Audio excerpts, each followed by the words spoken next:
Mon nom est Martin Thomas Côté en compagnie d'Alan Lévesque et de Jean-Nicolas Boucher et vous écoutez Les Injustes. Nous sommes dans l'âge du geek. Dans cette ère d'égalité, d'acceptabilité et de justice des internets, règne une ombre. 4 chevaliers de la culture populaire vont briser les standards. Nul ne sera à l'abri de leurs opinions. En tout temps, en tout lieu, les injustes.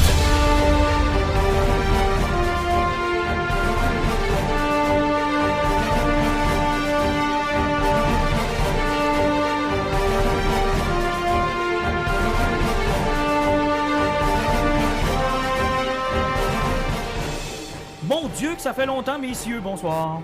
Y a-tu un mois d'août cette année? Je sais pas, avez-vous eu l'impression que ça fait trop longtemps qu'on s'est pas parlé? Je suis tellement content d'entendre vos voix, je m'ennuie hier. Moi, c'est pas tant que je m'ennuie du fait qu'on a tellement accumulé de stock et on a eu le temps de se faire des épisodes entre nous autres par conversation interposée sans jamais avoir l'occasion de le faire à trois. Que vous allez avoir l'honneur de nous entendre. Puis là, ça va être plate parce que, tu sais, tous les débats, on les a déjà eu. Ça fait qu'on est tous rendus un consensus. Fait que ça va être l'épisode plate de l'année. Ça, vous allez vous rendre compte que même après plusieurs discussions, on n'est toujours pas d'accord. Puis il y a de quoi qui marche pas. En tout cas, c'est supposé être l'épisode avec le plus de préparation qu'on a fait en 5 ans. Là. Parce que techniquement, on a eu un mois pour se préparer. Normalement, oui, à peu près. Là. Et ce qui est le pire, c'est qu'on n'a rien lu. Ça va être juste du télévisuel. Qu'est-ce qu'on fait aujourd'hui? On est l'âge de même, ce mois-ci. Ah, écoute... Hey, c'est pas vrai, on a au moins un sujet de lecture. Oui, on a un sujet de lecture, c'est vrai. Puis j'aurais tendance à dire que Alan nous a tellement dit souvent que pour lui, c'était fini la télé, que je suis plutôt fier d'avoir un épisode télé avec Alan. Il est en train de revenir du bon côté de la lumière.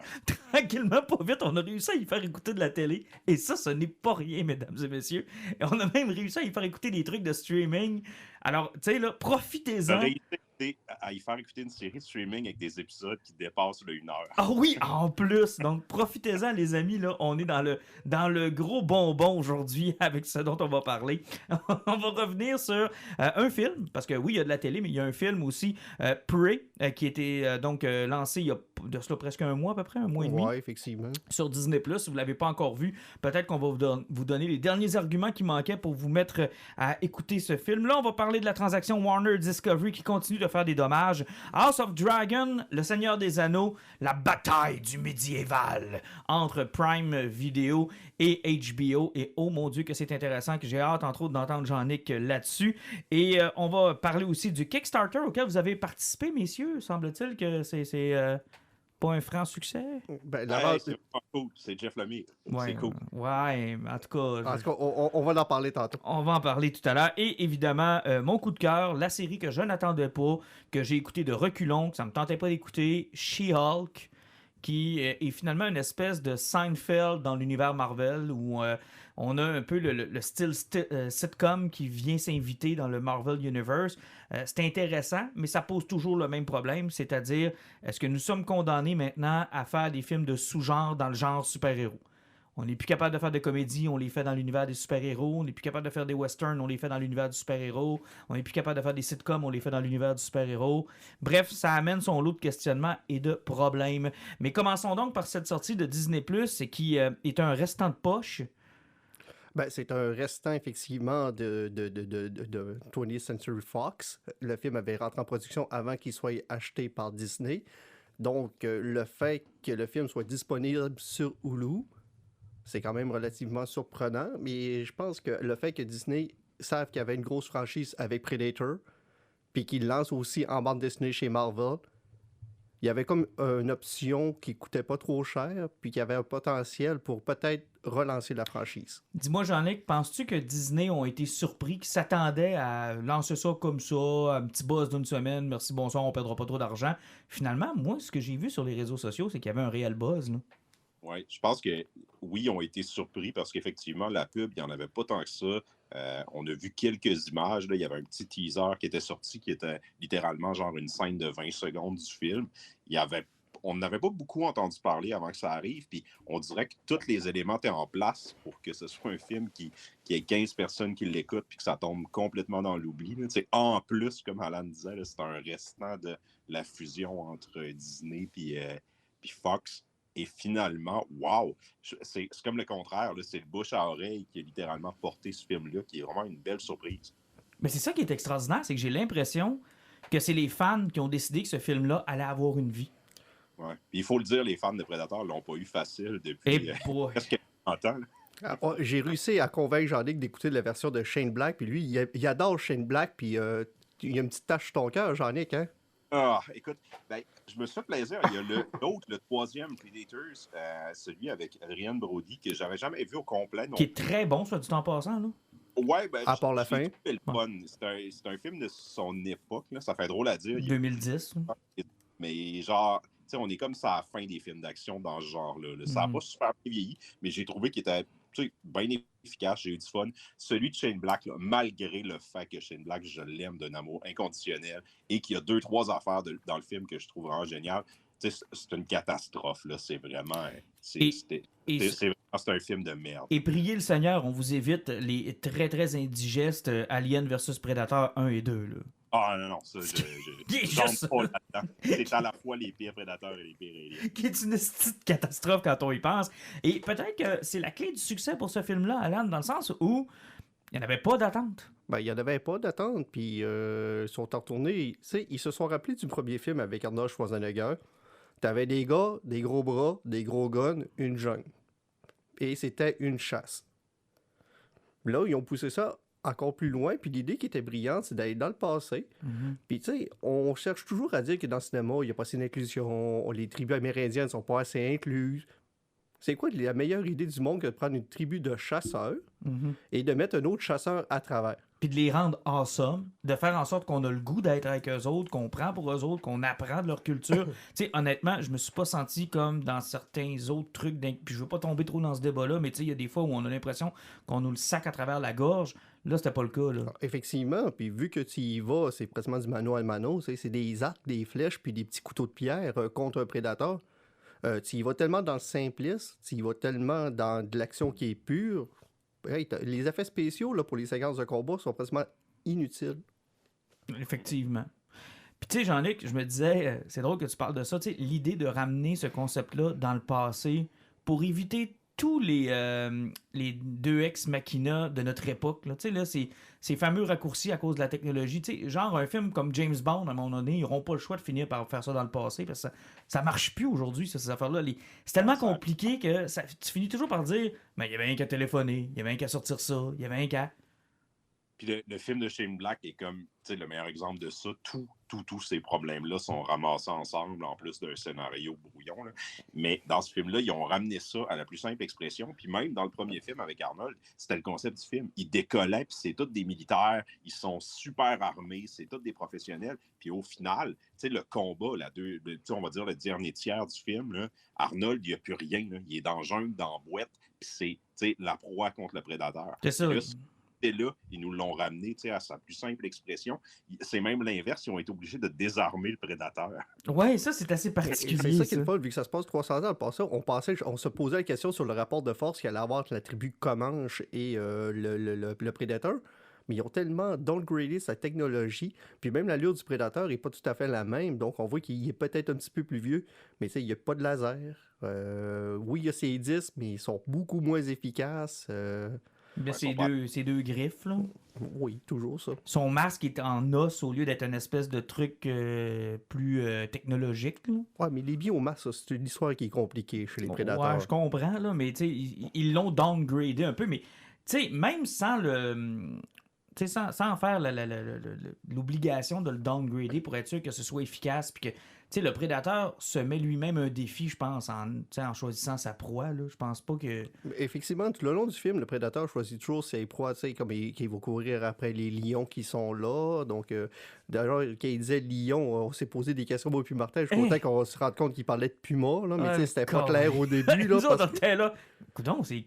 Quelle tribu autochtone là, le film se passe dans le coin de la Saskatchewan, donc ben, c'est la côte est américaine, puis il y a des lions, j'étais vraiment mêlé, là. J'étais mêlé en crise, moi j'étais comme voyons. Le dernier lion qu'il y a d'Amérique du Nord, ça datait d'au-dessus de 100 000 ans, là, Donc c'est un puma. C'est un puma. Ok, c'est correct. Les effets spéciaux, par contre, on réalise rapidement que Disney, je sais pas si on a la confirmation, mais ils se sont dépêchés de finir ça pour envoyer ça le plus vite possible. Ouais. Ils ont engagé le team qui travaille sur les films de Marvel. La team B qui travaille sur les films de Marvel. Tu parles de celui qui a les yeux croches, là? Qui fait les Ceux-là effets. qui sont fait Ils sont renvoyer pas de Shield. tu parles des ceux-là qui ont sorti dernièrement parce qu'ils disaient que c'est plus de l'esclavagisme que du travail. Hey, c'est Ouais. terrible. Hein? Puis en passant, on peut en parler parce qu'on en reparlera sûrement dans She-Hulk tout à l'heure. Puis on peut faire le parallèle tout de suite parce qu'on va en reparler aussi du Seigneur des Anneaux. Mais à quel point on a vécu un downgrade des effets spéciaux dans les 10 dernières années, tellement lentement qu'on s'en est pas rendu compte. Ben, Ouais, on a fini par s'en rendre compte éventuellement parce que quand on écoute chemin Prey, il y a beaucoup de monde qui ont dit ce film-là aurait dû sortir au cinéma, il méritait d'être là. Mais excuse-moi, là, les animaux, là, le le lion, l'ours. l'ours, sont tellement laids en CGI C'est pauvre que si j'avais terrible. vu ça sur un écran de 70 pieds, je serais parti. Mais t'apportes quand même un élément. Moi, je serais allé au cinéma voir ce film-là. Non? Personne ne répond? Ben, Personne veut y aller? j'ai arrêté par curiosité, mais comme je te dis, à cause des effets visuels, là, j'ai l'impression que j'aurais eu un clash. Jean-Nic, tu serais pas allé? Ouais. Ouais, ça m'aurait choqué puis ça m'aurait gossé, mais tu sais, le film est cinématographique. Là. Je pense qu'il gagnerait à être vu sur un grand écran, mais ouais, il faudrait qu'il y ait une couple de millions qui soient mis dans les effets spéciaux parce que on est plus proche de la série télé que d'un film avec un budget raisonnable. Puis même à ça, moi je pensais que Game of Thrones avait mis quand même une barre assez haute, même pour les séries télé. Puis là, ce que je vois dans les dernières semaines, voire derniers mois, honnêtement, là, il devrait avoir honte de nous livrer des affaires comme ça. Là. C'est triste, là. Ouais. Ben, je pense qu'on a eu une période où le CGI, depuis, mettons, la milieu des années 90, a pris beaucoup d'ampleur, a remplacé les effets pratiques beaucoup. Puis on a comme eu une période où les réalisateurs voyaient là, que c'était uncanny, que c'était pas beau à l'œil. Puis ils l'utilisaient beaucoup avec on va le mettre dans noirceur, on va mettre du brouillard. On va essayer de teinter l'image pour que ces détails-là apparaissent plus. Puis on dirait que ce souci-là est disparu. Puis là, ils nous jettent ça comme dans un jeu vidéo. Là. Ouais, Mais Alan, c'est au grand soleil, filmé à travers le reste du monde qui acte normalement. C'est pas beau à l'œil. Mais je te dirais, Alan, tu as mis le doigt sur quelque chose que je veux que tu nous expliques aussi, dans le sens où il y a une question aussi où, à un moment donné, les studios se sont rendus compte que non seulement c'était vite et rapide puis efficace, puis on était capable d'en faire beaucoup, qu'ils se sont même dit, ben maintenant, nos films, ça peut être des casse-têtes. Là. On peut avoir 8 versions différentes de notre film, puis au dernier moment, on verra ce qu'on va mettre. Effectivement, parce que ça faisait partie justement du coming out qu'il y avait eu des équipes d'effets spéciaux de chez Marvel, où ce qui parlait que certaines scènes de certains films, c'était 8, peut-être 4 à 8 scènes différentes qui étaient coupées, puis au final, le réalisateur choisissait qu'est-ce qu'il voulait. Puis même souvent, on l'a vu dernièrement dans des films où ce que la finale n'est même pas encore... Regarde, un film qui n'a pas beaucoup d'effets spéciaux qui va sortir dans 20 jours. Le 3e Halloween, ils ne savent pas encore ça va être quoi la fin du film. Ouh là là, c'est vite, ça, là. Ça fait qu'on assiste à quelque chose au niveau du cinéma où ce que peut-être la facilité puis le fait de pouvoir acheter quelque chose trop facilement crée des problèmes. On a parlé avec Obi-Wan, le problème de technologie, qu'est-ce que ça apportait. On a parlé aussi dans Thor, Love and Thunder, puis on va en parler aussi tantôt dans She-Hulk, où on est rendu au même principe que le shell shading qu'on écoute dans des animés, c'est qu'il n'y a plus rien qui a l'air d'avoir du poids, ça fait que tu vois qu'ils se forcent même plus. Puis c'est un petit peu plate parce que James Cameron avait toujours dit, justement, que Jean-Nic en parlait, c'est la parcimonie, le truc, c'est qu'il faut que tu t'essayes de cacher tes effets spéciaux. Il y a du monde qui en a parlé dernièrement, je checkais sur Facebook, il y a eu des memes avec Jack Sparrow, comment il s'appelle, sur dans le fond de l'eau. Dave Jones? Ouais, et sauf que tu voyais sa face de pieuvre était plus belle, il y a 15 ans, que ce qui sort des dernières années chez Marvel. Ben, il y a le fait aussi que, tu sais, la barre te pousse des fois à faire des choix différents. Tu sais, prenons un film comme Jurassic Park, par exemple, il y a beaucoup de contraintes qui ont forcé Spielberg à twister, à trouver une façon de le faire, à trouver une façon de le cacher, à trouver une façon... Fait que, tu sais, tu deviens plus créatif quand tu as des contraintes que Bob, en arrière de son ordinateur, qui fait juste te demander qu'est-ce que tu veux, tu lui dis... Tu te poses pas la question de savoir si c'est la bonne chose à faire, tu te poses pas la question de savoir si ça va être bon, tu es capable de le faire. Il y avait une espèce, tu sais, avec Spielberg, il y a un souci du détail qui peut-être, des fois, c'est un problème qui était limité, mais moi, j'ai l'impression que lui, il voulait une image en particulier. Tu sais, dans Jurassic Park, il y a des shots avec les dinosaures qui sont en CGI, on les voit de loin, mais il y a encore beaucoup d'effets pratiques. Là. Quand ils vont à côté et ils touchent la langue, je veux dire, ils ont construit une tête de dinosaure. Il ne s'est pas caché derrière le fait, genre, tous les dinosaures vont toujours être en CGI. C'est un peu comme Jackson avec Le Seigneur des Anneaux. tant qu'on pourra, on va utiliser du pratique, puis on va mettre du digital dans les affaires qu'on voit un peu moins. Là. On va avoir 10 000 personnes qui se battent, mais on va en rajouter 100 000. Sauf que... Il est sur le 10 000 qui se bat. Le 100 000 en arrière, il paraît moins, mais ça rend la scène beaucoup plus impressionnante. Sauf que tout ça a un coût. Puis quand on regarde le box-office actuellement, si Prey avait vraiment voulu mettre l'argent que ça prenait, il n'aurait jamais rentré dans son argent. Justement, peut-être, on était chanceux cet été. Avec Tom Cruise qui s'est battu pour retarder son film pendant 2 ans, on est peut-être en train d'assister à un Batman Begins et un Dark Knight. Tu sais, où le côté du film sérieux a réussi à prendre le dessus avec Nolan à l'époque, puis qui a réussi à pousser le cinéma du super-héros ailleurs. Tom Cruise, avec son Top Gun Maverick, il a passé 95% de l'été en numéro 1. Encore en fin de semaine, c'est une fin de semaine catastrophique sur le box-office. Il est encore numéro 1. Il est rendu à 1,48 milliard. Et je pense qu'il est à quelques millions de dépasser Black Panther. J'ai l'impression j'espère que ça va être le wake-up call pour l'univers du cinéma de regarder les effets pratiques, là. Hein. Le monde qui se donne, si tu te casses la tête pour donner un film qui va être visuellement beau plutôt que de prendre le raccourci facile du CGI, le monde va accrocher puis ils vont retourner le voir pendant 3 mois, ton film. Ouais, mais en même temps, si Prey avait eu tout l'argent qu'il aurait voulu pour pouvoir avoir des effets qui sont à la hauteur, il aurait calé de l'argent pareil. Non, mais je parle du Marvel, du MCU en général. Mais ils font des milliards sans mettre cet argent-là. Ouais, sauf que des drops de 68%. C'est ça que je dis, là, Top Gun, ça va faire 3 mois qui est numéro 1. Je pense que le problème de Marvel aussi, c'est entre Top Gun 1 et Top Gun 2, là, il y a genre 30 ans. Les films de Marvel, là, on est rendu qu'il y en a 3-4 par année, plus les séries télé puis tout. On a l'impression que les scénarios ont plus le temps de...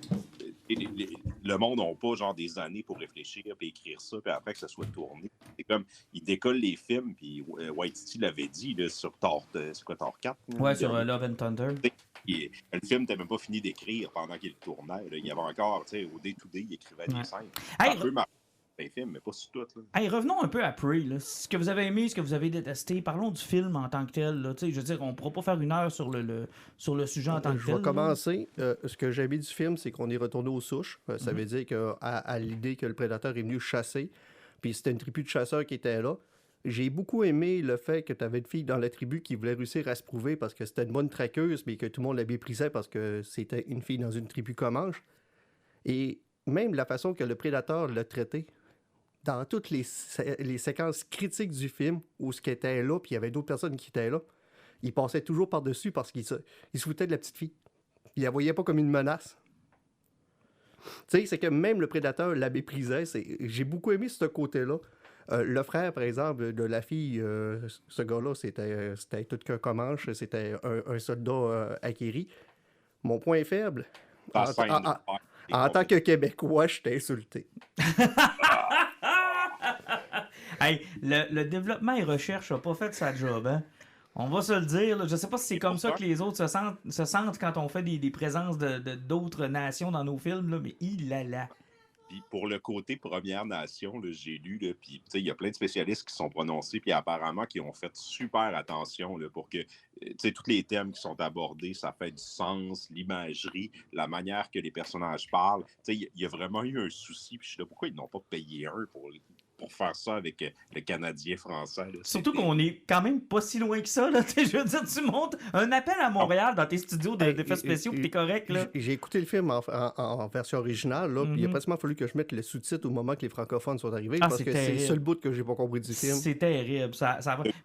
Le gros problème, là, c'est que, mettons, il y a comme 6 personnages qui ont un peu plus de lignes, qui n'ont pas le même accent. Là. Il y en a que c'est comme un Parisien qui imite un mauvais Québécois. Il y en a un qui c'est un Québécois des années 80. Il y en a un qui c'est un Anglais qui essaye de parler un Français puis qui se serait fait dire comment prononcer les choses. C'est comme, il n'y a aucune consistance. Là. Honnêtement, je vous mets au défi de réussir à prononcer chienne comme il l'a dit à la fin en tournant la langue en U ou je sais pas trop quoi. Là. Personnellement, j'ai essayé pendant une soirée, j'ai jamais réussi. Puis tu sais, c'est quand même pas pire parce qu'ils prennent pour acquis qu'il y a des explorateurs français à cette époque-là, que c'est possible qu'ils tombent face à face avec eux autres. T'sais, tu disais, le minutie de la recherche est fait, puis quand arrive le moment où le sujet est peut-être un peu moins sensible, c'est-à-dire que tu le sais que si tu fais une erreur avec le peuple autochtone, tu vas en avoir pour des semaines à te rattraper. Mais ça, ce bout-là, il va y avoir 3-4 Québécois qui vont chioler, c'est pas grave. C'est ce qui arrive. On est là tous les fois. Exactement. Mais non, moi, c'est ce que j'ai... D'abord, moi, j'ai adoré l'actrice. J'espère qu'on va la revoir. Puis j'ai adoré les chorégraphies parce que j'ai réécouté la bataille entre le Prédateur et Arnold. Puis tu sais, ça souffrait de 1988 avec un gros saut de Robert puis les gros bras à Arnold. Tu sais, je veux dire, c'était... Là, de voir un combat peut-être un peu mieux chorégraphié, de voir quelque chose qui est plus... tu sais, ça, j'ai vraiment apprécié. J'ai fait comme « wow ». Puis j'ai surtout apprécié le fait qu'ils n'ont pas essayé de m'en mettre plein la gueule. Ils n'ont pas essayé de faire comme cette séquence-là sera la séquence référence des prochains films d'action. Non, ils ont juste bien joué le livre. Puis des fois, je trouve qu'on oublie de bien jouer le livre. Tu peux être efficace en jouant le livre. T'es pas obligé de réinventer le cinéma chaque fois que tu fais quelque chose. Là. Puis tu sais, ça, c'est un autre problème que Marvel a des fois, là, de toujours plus haut, plus loin, un peu plus haut, un peu plus loin, comme le chantait Ginette Renault. Là. C'est pas obligé, man. Puis je trouve que ce film-là, tu finis le film, puis t'es satisfait. Ils ont joué le livre, et c'est parfait comme ça. Ouais, il y a une belle ride au grand complet de A à Z, puis les combats sont le fun, sont bien chorégraphiés, puis ils sont d'une violence qui est digne d'un prédateur. Non, c'est parfait. Jean-Nic, as-tu de quoi ajouter? Je suis assez d'accord avec vous deux. Moi, ouais, c'est vraiment un bon match-up entre vous deux parce que ce que j'ai aimé, c'est que c'est pas un grand scénario, mais il fonctionne bien. Tous les éléments, moi, ce que j'aime, c'est les payoffs. Montre que le personnage va avoir de l'adversité de quelque chose, puis ramène ça plus tard dans le film pour nous montrer comment il résout le problème. Ça veut dire qu'il y a de l'attention aux détails. Puis le film est super bien construit là-dessus. Le cheminement du personnage, puis le cheminement de ce qui arrive avec le prédateur, ça va en parallèle. Elle veut se prouver dans son village, elle se prouve contre le prédateur. Moi, là, ce côté-là, j'ai tellement trouvé ça cool que, tu sais, quand il y a pogne dans la forêt, puis ils sont limite pour la violenter, puis dire, tu retournes au village, tu vois qu'il n'y a personne qui croit en elle. Là. Puis même son frère qui revient avec le tigre, puis t'es quasiment convaincu qu'il a raté sa shot, puis c'est rien qu'à la fin que tu apprends qu'il dit, t'avais raison, là, c'est toi qui avais la bonne technique. Puis elle-même, tu sais, elle n'a pas besoin d'être forte, elle l'apprend. Elle, tu sais, il y a quelque chose qui passe d'en face, ben, elle va s'en rappeler. Puis quand le prédateur, tu sais, il passe à côté pour aller tuer justement le Canadien français, c'est pas une erreur du prédateur, c'est elle. Elle a donné le gun au gars pour qu'il l'attaque parce qu'elle l'a vu. Elle a dit, lui, il attaque toujours l'affaire qui est la plus dangereuse. Il passe à côté, puis c'est là qu'elle l'attaque. Puis dans le film, quand le prédateur arrive, la construction est tellement cool. T'sais, on le voit attaquer un serpent parce que le serpent vient de manger une bébite à terre. T'sais. Il fait comme monter dans la chaîne. Il se rend compte qu'il y a des affaires plus grosses que le serpent à se rendre jusqu'à là. C'est super simple, c'est basic, mais ça fonctionne bien. Le pacing est parfait. Tu termines le film, tu as un bon trip, puis tu n'as rien que le goût qui remette ça à d'autres époques. C'est ça l'affaire, là. À la cour du roi Arthur. Voulez-vous une suite? Et si oui, quelle forme? J'ai beaucoup aimé le clin d'œil à la fin. Sur un prédateur que je trouve qui est très, très méprisé pour aucune bonne raison. Là. Lequel? Ça? Le deuxième. Ah, ouais. La ville. Ouais, puis c'est pas grave. Pour sa violence, c'est un chef-d'œuvre. C'est à peu près comme Robocop 1 pour toutes ces séquences trop violentes pour rien. Predator 2, il faut y donner ça. La chasse est hard. Mais, tu sais, oui, il donne le gun qu'il avait donné à M. Glover à la fin. Donc, on voit qu'il y a une référence qui est là parce que c'était c'est des personnes qui l'avaient là. Puis, vraiment, les petits graphiques à la fin, que tu vois qu'en réponse, les prédateurs s'intéressent à la Terre puis ils redescendent. Donc, on a une ouverture. Sérieusement, là, il y a plusieurs époques qui sont intéressantes. Les premiers bousquets, quand ça a monté un peu plus haut. Tu peux descendre aussi. Mais en Première Guerre mondiale. Oh, tu vas avoir du plaisir. Ouais, il va y avoir du fun là. Je te dirais qu'en Rome antique aussi, ça serait quand même assez le fun. Là, contre des légionnaires romains, là, ça pourrait être assez impressionnant. Et j'ai un petit fantasme maintenant d'avoir l'espèce de bébé frère ou bébé sœur de Prey, mais du côté des aliens. Moi, voir débarquer un xénomorphe à quelque part sur Terre à une époque X ou Y, j'aimerais beaucoup ça. Et la franchise Elite, c'est pas exactement ça. C'est pas les autres qui arrivent, c'est nous autres qui je sais, mais j'aimerais ça. Par exemple, en Rome, là, j'aimerais ça, avec contre des Spartiates, le prédateur Snyder Cut. Oh, ça serait bon, ça avec du ralenti. Ouais. Ça serait cool. Jean-Luc aimerait vraiment ça. Tenir loin des projets d'ici, envoyer-le là. On va occuper Zack Snyder pendant un petit bout. Là. Fais-nous une trilogie de Prédateurs au temps des Spartiates. On te laisse 10 ans pour la faire. Vas-y. On lui donne un petit budget et tu t'en débarrasses. Pourrait être intéressant. Alan, tu voulais nous parler de Warner Discovery. Je pensais pas qu'on pouvait encore en parler. Qu'est-ce que... Ça n'a pas de bon sens comment c'est une catastrophe, cette histoire-là. Sérieusement, j'en ai aucune idée. C'est que ça a commencé avec l'histoire que tout le monde a trop parlé, qu'ils ont décidé de couper Batwoman. Batgirl.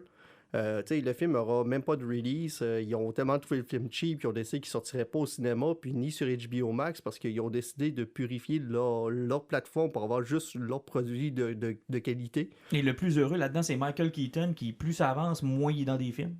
Il y a tellement de rumeurs sur le fait que sur le projet 10 ans, Ben Affleck et Henry Cavill sont encore là. Ça n'a pas de bon sens. Là. C'en est ridicule. Là. Mais pauvre Keaton. Keaton est allé tourner ces films-là, ces scènes-là, puis c'est comme... Ouais, il a 70 ans, puis il ramasse un paycheck. Ouais, je sais bien, là, mais c'est parce que à quel point tout ce qui peut mal aller dans un univers étendu, quand tu prévois à long terme, est arrivé à Warner. Oui, puis quand Discovery les a achetés, j'ai l'impression que Warner était comme un petit peu sur le bord de la faillite avec AT&T, puis parce que leur HBO Max et compagnie aussi allait pas super bien. On l'a vu dernièrement, là, on va en parler du plus récent, Cape Crusader, qui a pratiquement été cancellé. Ils veulent plus sortir sur HBO Max, ils mettent ça aux enchères pour du monde les achète. C'est que il n'y a plus aucun sous-produit qui va disponible sur HBO Max. Ils ne veulent que du tentpole. Puis on l'a vu que c'est passé avec c'est House of Dragons que vous avez parlé tantôt. La pub qu'ils ont mis là-dessus, ça dépassait 100 millions. C'est la même pub que pour une méga production de plus de 200 millions au cinéma. Incroyable, pareil. Sérieusement, vous l'avez tout vu le soir que ça a passé en première. Là. Ouais. Si vous suivez, mettons, n'importe quel dessin animé de Seth MacFarlane, il se présentait tout comme une hausse de quelconque. Partout, la semaine d'avant, là, c'était partout. Parce qu'ils veulent relancer leur HBO Max avec leurs produits niche, puis ils veulent plus la ternir, puis sans compter que j'ai l'impression qu'ils ont fait ça un mur, qu'ils ont vu les chiffres de Disney+, puis de Netflix dans la dernière année. Ah, ils ont dû se gratter la tête. Le streaming perd des milliards à chaque année. C'est impossible de faire une scène avec ça, parce qu'ils s'embourbent. Regardez, un des derniers films qui est sorti sur Netflix, avec c'est Ryan Gosling puis Chris Evans. Ouais. 250 millions de dollars en production. Il n'y a pas de pub là-dedans. Là. Ouch! C'est un film Netflix. Puis, à voir les critiques, ça avait pas l'air d'être super bon. Comment tu fais pour rentabiliser une plateforme de streaming avec des méga-productions qui coûtent 250 millions? Ils sortent plus que 4 films par année, c'est que c'est des milliards qui sont passés. Faut que tu payes tes serveurs, faut que tu payes tout, faut que tu payes tes droits de toutes les séries puis tous les films que tu gardes. C'est que j'ai l'impression que Discovery, là, un petit peu à chienne du streaming, puis ils veulent garder ça le plus petit possible. Jean-Luc? On en a eu une preuve cette semaine que moi, au-delà de tout ça, là, qui veulent épurer, qui soient sur la qualité, qui repoussent le film, je comprends, là, je suis d'accord avec ça, puis on va dire, je vais leur faire confiance. La grande question, c'est qu'est-ce qui arrive avec The Batman, qui était comme leur grande réussite à la fois au box-office puis critique. Puis ce qui est sorti dans les dernières semaines, c'est que le Green Light n'était pas encore là. Ben non, il a été donné la semaine passée, Matt Reeves sort hockey. Mais là, il y a des nouvelles qui sont sorties avant hier aussi. Ils ont donné le green light, ils ont extensionné le contrat de Matt Reeves, mais là, ils ont aussi clarifié un peu la position par rapport aux séries. Parce qu'il y avait une série du Pingouin, il y avait une série de... Joker, Pingouin, Catwoman, Arkham Asylum, BRPD. Ben, là, ils se sont positionnés en disant, c'est pas compliqué. On va tourner la série du Pingouin, c'est la seule qui est officielle. On va la tourner en même temps que le deuxième Batman. Dépendamment du temps qu'on va avoir, comment le deuxième les gens vont réagir, puis ce qui va se passer, ils vont tourner une série Arkham Asylum, mais ils ne savent pas encore le spin qu'ils vont y donner. C'est une série Joker, c'est une série sur à toutes les semaines, il y a un autre vilain. C'est les deux qui sont sûrs pour le moment. On ne sait rien que pas la spin qu'il va avoir. Puis là, ça sans compter qu'ils se sont lancés dans le deuxième Joker de Todd Phillips. Puis, tu sais, ils ont quand même Lady Gaga en tête là-dessus. Fait que ça va probablement leur permettre de se faire un peu d'argent. D'ailleurs, ces gens-là doivent se sentir comme étant la vache à lait qui paye pour toutes les autres shit, là. Mais tu sais, en même temps, on en riait de nous autres mêmes. Le genre, qu'est-ce qu'ils vendent chez le Black Label? Puis qu'est-ce que DC fait en BD? Du Batman puis du Joker. Du Batman puis du Joker. Ah, on pitch un peu d'Harley Quinn, Batman, Joker. Fait que c'est qu'ils font au cinéma. On va y aller avec ce qu'ils vendent aussi en BD, puis c'est ce qui marche au cinéma pour eux aussi. Oui, mais ça, c'est l'autre problème qu'il y a avec DC Comics, qui est supposé présentement, là, ils sont rendus à peu près au même niveau que Marvel y était des dernières années. C'est que c'est vraiment. Ils ont changé le nom de leur site internet aussi, ça fait que c'est vraiment rendu le brainstorming pour les films. Ouais, c'est ça, c'est devenu le bullpen. Puis j'espère que s'ils veulent extensionner plus loin, ils vont se rendre compte que ce que AT&T a fait en éliminant Green Lantern, Hawkman et compagnie, là, c'était pas de bonne idée. Il faut que tu ramènes tes personnages parce que présentement, on roule avec Batman, Superman, on roule avec The Flash. C'est à peu près les seuls qui existent encore. Puis il y a quelques séries dans les Queens et les Teen Titans, ça n'existe plus. Là. Ouais, c'est grave. Là. Puis le problème, en fait, le problème, ce qui reste, là, l'éléphant dans la pièce, c'est The Flash. qui est, à cause de l'acteur, c'est hyper problématique, c'est repoussé par-dessus repoussé. Mais là, encore une fois, cette semaine, ils ont refait un screening et c'est les meilleures réceptions qu'ils ont eues depuis The Dark Knight. Genre, apparemment que le film, c'est un masterpiece. Là. Genre, les gens trippent, c'est vraiment le fun. Fait qu'ils ont un esti de problème. Là. Ils veulent pas le sortir, ils voudraient sortir de cet univers-là, ils voudraient recommencer à zéro, mais de Flash, ils ont mis un montant d'argent incroyable dedans, puis le monde semble aimer ça. Ils ont reporté Shazam à cause de ça. Ben, ils ont reporté et Shazam, puis... pas Black Adam, vraiment. Pas Black Adam, mais ils n'ont... Aquaman aussi. Aquaman est aussi, effectivement, parce qu'Aquaman, il a vu qu'il y avait un lien direct avec T'as The Amber Flash. Heard, puis t'as Batman. Batman était supposé apparaître, Keaton, dans... Ils ont remis Ben Affleck dedans. Ils ont remis Ben Affleck, fait que là, ils sont retournés en reshoot. Non, ça va pas bien. Et les gars, on terminera avec ça. À quel point ça nous fait réaliser que dans tout le plan génial de Kevin Feige puis de la gang de Marvel, il y a quand même un élément chance qui n'est pas à négliger là-dedans. Là. Je veux dire, prenez là, Iron Man en 2008 avec une dérape de Robert Downey Jr. Là. Ouais. Puis c'est fini. Hein. C'est fini. Hein. À quel point ils ont été chanceux. Tu sais, mettons que le Tony Stark dans Iron Man 2 t'es arrivé pour de vrai, là. Oh oui, tu sais. C'était fini. C'est terminé. Ou encore que t'es en phase 2, juste avant Age of Ultron, puis Taylor Johnson, puis ou encore Elizabeth Olsen font quoi qu'ils n'ont pas d'allure, tu sais. Le Hulk d'Edward Norton est un succès. Oui. Puis que son ego prend le dessus, puis t'es obligé de le sacrer dehors. Ah non, écoute, à quel point ils ont été chanceux, là. Ils ont été chanceux. On le dit pas assez souvent, là, mais ça aurait pu leur arriver. Tu sais, je les vois mal rire de DC et de Discovery Warner parce que ça aurait pu leur arriver. T'sais, ils ont été chanceux. Puis là, ils ont engagé une tête de chiffre pour relancer cet univers-là. Puis c'est pour ça qu'on voit beaucoup de balancements qui sont bizarres qu'on comprend pas. Parce que le gars, il a les livres comptables devant lui. Tout est en rouge, puis il faut qu'il remette dans l'angle noir quelque part. Ça fait que, il y a plein de décisions que nous autres, on comprend pas, qu'on trouve irrationnelles. Mais en réalité, lui, il y a une compagnie à remettre.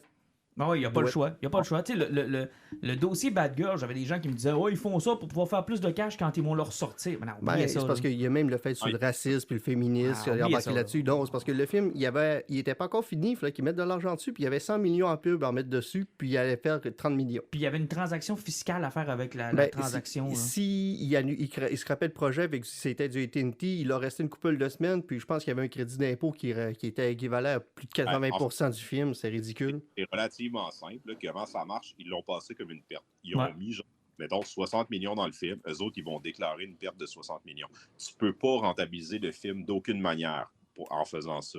Fait qu'ils peuvent pas le sortir jamais, sinon ça annule ça. C'est rien que sur les profits qu'ils vont faire, quand ils vont déclarer, quand ils vont faire leurs impôts, ils vont enlever 60 millions. Fait qu'ils vont avoir un retour, dans le fond, d'impôts là-dessus, ce qui va leur donner, là, on va inventer un chiffre, là, ça risque d'être quelque chose entre 1 et 3 millions. Mais eux autres, ils pensent que ça vaut la peine de perdre 60 et regagner 3 que de remettre 40 ou 100, puis ils savent pas ce que ça va redonner. Là. Ils sortent pas en salle, ça s'en va rien que sur HBO. Là.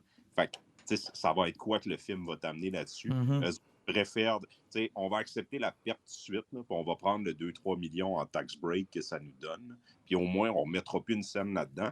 Puis il y avait aussi le problème de les screenings qu'ils ont eu, là, les échos qu'on a eus, c'est ça ressemble à un bon pilote d'une série CW. Oh! Fait que, il paraît que les costumes avaient l'air en plastique cheap. Même ça de Keaton, il paraît que c'était affreux. Là. Oh! C'est triste pour tout le monde qui a travaillé là-dessus, là, mais je peux comprendre le choix qu'ils ont fait. Avant de se lancer dans le médiéval, je veux qu'on prenne le temps de parler de She-Hulk parce que ça va peut-être venir clore tout notre truc super-héros, effets spéciaux et autres. Là. Moi, je vous le dis tout de suite, là, j'ai regardé ça à reculons. Là. Mais à reculons, là. Est-ce que ça me tentait pas d'écouter ça? Quand ils ont annoncé le projet de She-Hulk, je me confesse, je n'ai jamais lu de She-Hulk. Je sais qu'il y a des gens qui l'ont suivi longtemps et que ça a l'air que c'est bien bon en comics. Là. Mais moi, ça n'a jamais été quelque chose qui m'a attiré. Je me demandais pourquoi est-ce qu'on allait là. Je comprenais pas pourquoi on allait là quand il y a plein d'autres personnages qui auraient pu être explorés. Et je dois m'avouer vaincu après un seul épisode. Ouais, j'ai eu le même problème que toi, c'est parce que de un, il y avait les effets spéciaux qui avaient l'air un petit peu cheap. Ah, ils le sont encore en passant. Oui, mais ils sont moins pires un peu qu'à la première vue ce qu'on avait eu. Et j'ai jamais vraiment eu de She-Hulk. Je l'ai connu un petit peu des Avengers à l'époque. Et je sais qu'elle était capable de traverser le 4e mur, malgré le fait que quand elle était des gros temples comme les Avengers, ça n'arrivait pas. J'avais pas vraiment d'intérêt. Puis surtout que ça a donné l'impression d'être une série qui est un peu poussée, là. C'est comme s'ils voulaient... tu sais, on parle souvent des agendas qu'ils peuvent avoir, tu sais, qu'ils ont présenté Miss Marvel. On fait comprendre qu'ils voulaient présenter une culture qui est en arrière ça, puis tu sais, ça a été fait avec brillance, puis sauf que c'est toujours le danger qu'ils veulent présenter quelque chose, c'est est-ce qu'ils vont se péter à la gueule, puis est-ce que ça va être mauvais? C'est que She-Hulk l'avait tout pour donner raison aux trolls, jusqu'au temps que le premier épisode sorte, puis que tu te rends compte que c'est une sitcom, puis que c'est drôle. Jean-Nic, as-tu eu l'occasion de l'écouter? Je suis pas à jour. Moi, j'ai rien que le premier épisode d'écouter. Puis j'ai été. Ben, tu sais, j'étais un peu comme vous autres. Là. Moi, j'y allais, genre zéro attente. Puis j'ai eu du fun. Genre, assez de fun pour dire je vais continuer. Pas assez pour dire je vais l'écouter à la semaine. Mais genre, probablement que la semaine prochaine, je vais me clencher, genre, les 3 ou 4 épisodes qui vont être sortis. C'est drôle que tu dises ça parce que. Premier, je vais être super content. Ouais, parce que c'est drôle que tu dises ça parce qu'il faut parler du format. Tu sais, c'est vraiment un sitcom. C'est du 23 minutes? C'est du 23 minutes.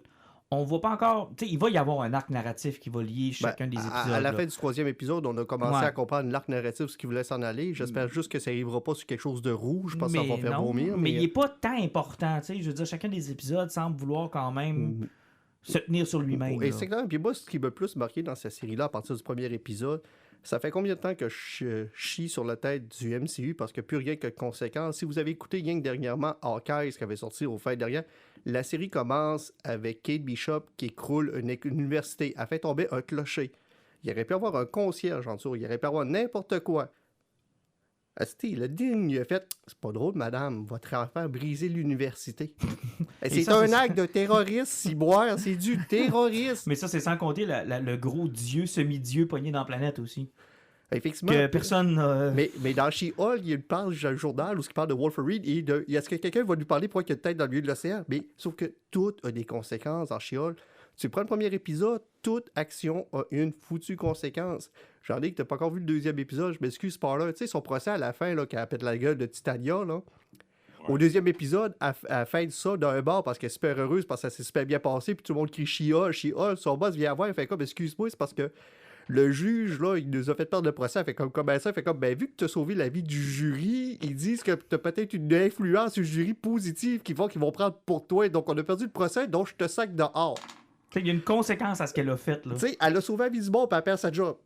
Puis c'est comme ça tout le long de la série parce que, tu sais, autant c'était cool dans Shang-Chi de revoir Abomination, ils nous ont jamais dit pourquoi, comment, puis ils s'en crissaient, ils voulaient juste voir la bébite puis faire « Hey, checkez, c'est l'abomination », puis on a tout fait comme cool, mais qu'est-ce qu'il fait là? Là, il y a un procès parce qu'il veut se réformer puis être libéré, puis le monde se rend compte qu'il a un footage, qu'il a fait du combat clandestin, ça fait qu'il faut qu'il soit l'avocat du gars qui s'est sauvé de prison pour le sortir de là. C'est Wong qui vient témoigner.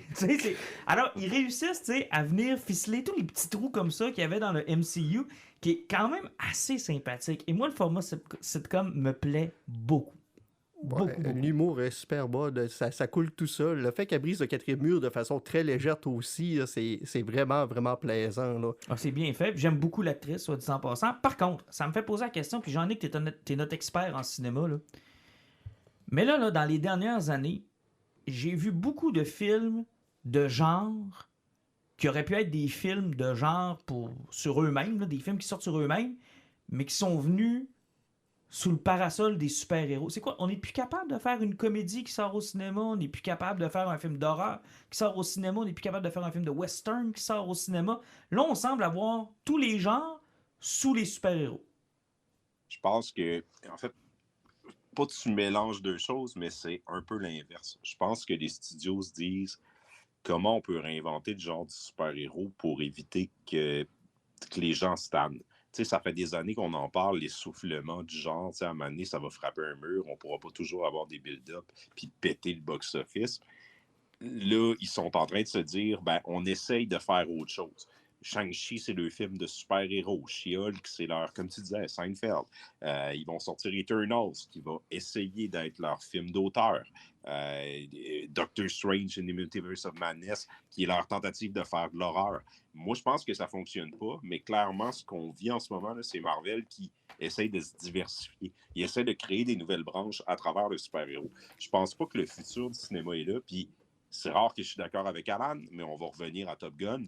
Top Gun a prouvé que de ramener, même si c'est pas genre quelque chose de super original, ça reste une suite à un film de Non, j'en ai que c'est pire. Encore, si tu l'as pas vu, c'est la bataille de la Death Star de Star Wars 4. C'est le film de Top Gun, c'est ça, c'est le même principe. Il faut qu'il descende d'une tranchée sans se faire voir à haute vitesse puis réussir à tirer un missile d'une cible de moins d'1 mètre. C'est la bataille de Star Wars sans effets spéciaux. C'est du copier-coller. Puis je suis convaincu que c'est génial, mais tu n'as pas besoin de te positionner dans le genre de super-héros pour réussir. C'est rien que, il faut que les gens qui soient derrière le film croient dans le film puis croient à autre chose que ramasser de l'argent avec. Parce que honnêtement, quand je suis allé voir Thor Love and Thunder, là, la question que je me suis posée, c'est, tu sais, Taika Waititi, si tu voulais faire une comédie, fais-en une, là. Taika, là, je pense qu'avec le dernier Thor, il a voulu faire comme un épisode de tout ce qu'il fait dans la vie, là, genre d'une série télé, puis ils ont donné un budget infini, puis il l'a traité comme un épisode au milieu d'une saison d'un show qu'il aurait à réaliser. Là. Puis c'est ça le problème. Il faut qu'un truc comme Thor 4, il y ait un scénario béton du monde qui se soit assis et qui pense à c'est quoi les ramifications qu'on a sur les autres films de Thor, les films d'Avengers, où c'est qu'on s'en va dans le futur. Puis là, comme tous les films, ils ont traité ça comme écrivez-nous quelque chose de rapide, que le monde va. C'est comme du McDo, là, que le monde va bouffer, que ça va être le fun, le monde va rire, puis on se casse pas la tête. Ils sont plus là, Marvel. Là. Ils ont genre une décennie de films, puis ils ont comme décidé, on fait plus de la BD, là. Nos références, on les prend dans nos propres films. Fine, là, mais genre, faut que tu fasses attention quand tu fais ça. Il faut que tu prennes ça au sérieux, sinon le monde, ils te prendront pas au sérieux. Ben, je pense que tu as décrit là, en quelques minutes la phase 4 au grand complet. C'était juste un puits d'idées, puis ils vont piocher dans ce qui a fonctionné. Ouais, on essaye de faire des choses. Effectivement, mais bref, pour She-Hulk, ça fonctionne, contrairement à d'autres produits que ça a moins bien Ça va être un 9 épisodes, c'est le fun. Oui, à 22 minutes 9, tu peux te rendre là. Honnêtement, là, je la mettrais même pas dans le MCU. Je la ferais récurrente à chaque année, là, puis elle règle les problèmes des films. Elle fait des. Tu sais, ça pas plus. C'est tel que tel. Au niveau du prix que ça doit coûter cette série-là, même si elle est souvent en She-Hulk, ça doit coûter un peu cher, mais c'est tellement cheap en même temps que ça doit pas être si cher que ça. Mais ça serait une série récurrente que je prendrais sans aucun problème. Et parenthèse, le monde ne s'endure plus, puis fermez vos gueules avec les faux débats. À twerker à la fin d'un épisode avec Megan Thee Stallion, puis ça a l'air que c'était bien terrible. Ben, c'est parce que moi personnellement, c'est pas que ça me traumatisait, c'est juste que j'ai trouvé que peut-être que j'étais pas le public cible, puis je savais pas que Megan Thee Stallion, c'était quelqu'un qui existait pour de vrai. Je pensais qu'il avait inventé un artiste, moi. Ça fait que, c'est ça, je suis pas sur TikTok, ça a de l'air, c'est que je comprends pas la vie. Ouais, j'en ai qui a de l'air à pas trop rire de nous autres. Ça a l'air qu'à twerker. Non, mais genre, je l'ai pas vu, mais je sais à quoi vous faites référence. Là. Moi aussi, mon Facebook, depuis une semaine, est envahi de cette image-là de She-Hulk qui twerk, puis que les gens s'offusquent ou qu'ils pensent que c'est la libération de la femme. Mais honnêtement, un des pires que j'avais vu, c'est vraiment que quelqu'un a dit c'est ça que ça fait quand tu donnes de la réalisation à une femme, elle comprend pas son histoire. Et puis même dans l'épisode 3 de She-Hulk, à un moment donné, quand elle parle du fait qu'il y a eu du backlash, puis ils mettent des commentaires là, sur Twitter, Facebook. Oui, c'est bon ça. C'est des vrais commentaires. Ah ouais? Ouais, ils ont copié des vrais commentaires qu'ils avaient reçus pour la sortie de la série. Oh wow, c'est du génie ça. Moi j'espère qu'ils envoient chier tout ce monde-là. mais tu sais, on va parler, on va en parler tantôt avec Amazon puis son Lord of the Rings. Ils ont eu le même problème de bombing. Ils se sont fait ramasser dans les reviews. Parlons-en. Tu veux pas faire les dragons avant? On va faire les deux en parallèle, tu vas voir, ça va être le fun. On va parler de cette guerre du médiéval où HBO et ses dragons s'en prennent à Amazon et ses elfes. À date, il y a 3 épisodes de House of the Dragon. Puis il y a une des 2 séries que personne n'a fourré sa cousine. Je vous laisse deviner laquelle. Quoique, dans l'autre, c'est possible aussi. Mais tu le verras pas. Il y a des elfes, c'est pas clair. Dans le quiz. Et c'est que je disais, bon, House of the Dragon pour HBO et Lord of the Rings, The Ring of Powers pour Amazon Prime. 2 épisodes de 1 heure qui sont sortis pour Amazon le même jour. Il y en a un qui va sortir le dimanche soir, il y en a un autre qui ça va être le vendredi. Vous avez eu l'occasion de voir un peu les images, à tout le moins si vous n'avez pas écouté les épisodes des 2 séries? Ben moi, j'écoute pas Dragon, donc... OK, mais tu as vu les images un peu? Oui. Bon, Jean-Nic? Oui, moi j'ai écouté les 2 premiers épisodes à reculons. Et... pas dû. On va commencer avec Amazon Lord of the Rings. Ça pue le cash. Et mon Dieu, qui est l'argent là. Est-ce que ça sent le cash? Doit pleurer en écoutant. Pour aucune raison, on va reconstruire un set au complet. Ah ouais, vous avez besoin d'un bateau, on va le détruire 8 fois, on va reconstruire des... Asti qu'il y a de l'argent. C'est vrai, tu sais, je parlais de Waititi là, qui tournait un épisode tantôt avec un budget limité. Là. Ben là, t'as peu, là. On est genre 50 levels plus haut. Là. Ah, ça n'a pas de bon sens. Je me pose même pas encore la question où on en est dans c'est qui run ça, comment les scénarios sont écrits, c'est quoi les idées pour les 5 saisons. C'est genre, il y a du cash. J'ai comme l'impression qu'à tous les fois, ils se disent pose-toi pas de questions, l'argent est là à l'infini, peu importe ce qu'on veut faire. Cette série-là aurait pu régler la famine de cette année. Cette série-là est responsable de l'inflation. Pourrait annihiler la faim dans le monde. Mais c'est incroyable. Quand on voit le royaume des nains, je me demande s'ils l'ont pas creusé pour vrai. Je regardais ça, puis j'étais comme, est-ce que c'est une vraie place? C'est l'autre fait pour vrai. C'est magnifique, par contre. Là, on va se le dire. C'est super beau. C'est probablement la plus grande qualité du show. Là. Tu sais, ça pue le cash, mais c'est toute qu'une ride. Là. Toi, t'es assis là-dedans, tu sais que t'as pas d'affaires là, puis tu regardes des images beaucoup trop fortes. Ça n'a aucun bon sens. C'est décadent. C'est décadent, justement. C'est vraiment beau. En plus, les 2 premiers épisodes durent 1 heure puis 1 heure et 7. Ils te présentent une tonne de personnages. Je pense que tu suis 6 arcs narratifs différents. Et moi, personnellement, ça fait longtemps que j'ai abandonné Seigneur des Anneaux. Tu sais, j'ai pas trippé ces films de Peter Jackson. Ça m'a vraiment fait décrocher tranquillement pas vite. C'est que moi, les meilleurs, puis les Hysterie et compagnie, il a fallu que je retourne sur des wikis pour me rappeler qu'est-ce que c'était, parce que c'était complètement sorti de ma tête. Et le gros problème avec cette série-là, je vais donner raison à Marc et compagnie. Je suis allé faire des tours sur des wikis, là, puis les wikis me racontent pas ce qui se passe dans la série, parce qu'ils ont inventé la série, ça fait que ça me mêle encore plus. En fait, j'ai l'impression qu'ils ont fait genre, hey, on va faire le second âge. Ok, parfait, tiens, voilà les livres. Non, c'est bien compliqué. Non, laisse-moi te raconter l'histoire. Ils ont eu l'audace de mettre le nom de Simon Tolkien à la fin des épisodes, puis ils l'ont sacré dehors à grands coups de pied, parce qu'ils disaient, vous faites n'importe quoi. C'est comme, the fuck? Clairement, le petit. Moi, je vais te donner une chance à la série. Là. Mais oui, ça empêche. Là. On a le droit à ça. Ils ont lu, ils ont regardé, puis ils ont fait ça n'a pas de bon sens. Parce que, tu sais, il y a beaucoup d'éléments. Tu sais, le monde font comme ce genre de dragon-là n'existe pas dans le 2e âge. Puis là, ouais, ce personnage-là, cette guerre-là, moi, ça me dérange pas, ça. Qu'il ait fusionné plein d'éléments, là, c'est pas grave. Si le payoff est là, si ce qu'ils veulent nous raconter que les personnages, c'est cool, j'en ai rien à foutre qu'il n'ait pas respecté l'ordre que Tolkien n'avait pas lui-même respecté. Il les a pas achevés, ces trucs-là. C'était des ébauches. Des ébauches qui étaient rendues vraiment loin, mais ça restait des ébauches. C'est un work in progress. Eux autres qui ont pris ça, c'est vraiment méchant ce qu'ils ont fait. Là, je pense qu'ils ont bâtardisé puis ils ont décidé. Je lui laisse la chance. Là. En fait, moi, allons voir ce qu'ils vont faire avec ça. En fait, peut-être qu'ils vont se planter. S'ils se plantent, je vais donner raison. Mais attends un peu là. Je veux juste être sûr qu'on se comprenne. T'sais, Jackson a pris probablement ce qui était le plus adaptable du travail de Tolkien. Il n'a pas eu à le twister beaucoup, mais il l'a twisté un peu. Il en a fait 3 films. Les gens ont embarqué, c'est correct. Mais on va s'entendre. Là. N'importe qui d'autre qui voulait faire un peu ce que Jackson a fait avec le reste du travail de Tolkien, ça aurait été un échec. Là. Il n'y a rien de ça qui est filmable. Là. Il n'y a rien de ça qui aurait été bon à l'écran. Là. Je m'excuse, Marc, là. Mais non. Non, c'est quelque chose qui tu peux pas adapter littéralement. Ça, c'est un fait. Ça sera pas bon, là. Je m'excuse, mais ça sera pas bon. Moi, j'ai l'impression que tu as eu 3 gars qui pensaient que Le Seigneur des Anneaux, c'était Star Wars. Ils ont lu, ils ont regardé, puis ils ont fait comme « Oh, tabarnak, on peut pas mettre ça à l'écran, là.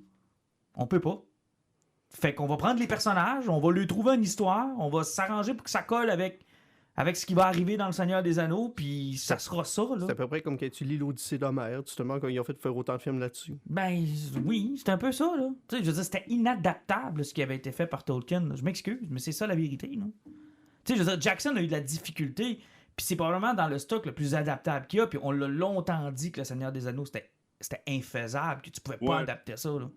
Je suis un grand fan de ce que Jackson a fait. Je comprends, tu sais, il y a des gars comme, justement, on va le nommer encore, Marc, je le sais. Salut, Marc! On va être fâché tantôt, mais moi, je trouve qu'il a fait une super adaptation. Puis la raison pourquoi je donne beaucoup de crédit à Jackson, c'est que c'est un projet de passion. Que t'aimes ou t'aimes pas, qu'est-ce qui est rendu? Là? Jackson, c'est un fan, Seigneur des Anneaux. C'est un gars qui a travaillé sur une grosse partie de sa vie sur ce projet-là, même avant les films. Tu sais, c'est comme tout était aligné. Là. Genre, c'est improbable que ce réalisateur-là qui faisait genre des films d'horreur de série B en Nouvelle-Zélande se ramasse à travailler cette franchise-là. La reconnaissance que le public a eue, la manière qu'il a raconté son histoire, moi, je trouve ça génial. T'oublies un Oui, détail important, après son King Kong. Ouais. Non, son King Kong, ça a été après. Ah, c'était après son King C'est Kong? 2005. Ah ouais, King Kong, c'est après. Là. OK. Genre, avant Le Seigneur des Anneaux, là, c'était Heavenly Creature. Brain Dead, puis Meet the Feeble. Puis avant, puis- c'était des films d'horreur trash. Mm. Fait que, genre, c'est comme, ça n'a aucun sens que ça soit arrivé, mais Peter Jackson, c'était comme l'homme parfait pour faire ça. Il était dédié, c'était un fan, il tripait sur Le Seigneur des Anneaux, puis ça se sent dans les films. Ils ont porté attention à plein de détails, puis je le sais. Là. Moi aussi, j'ai trippé sur le roman, puis il y a plein d'affaires qui ont mal rendu, puis ils n'ont pas fait correctement, mais ce qu'il a fait, comment il l'a canalisé, c'est génial.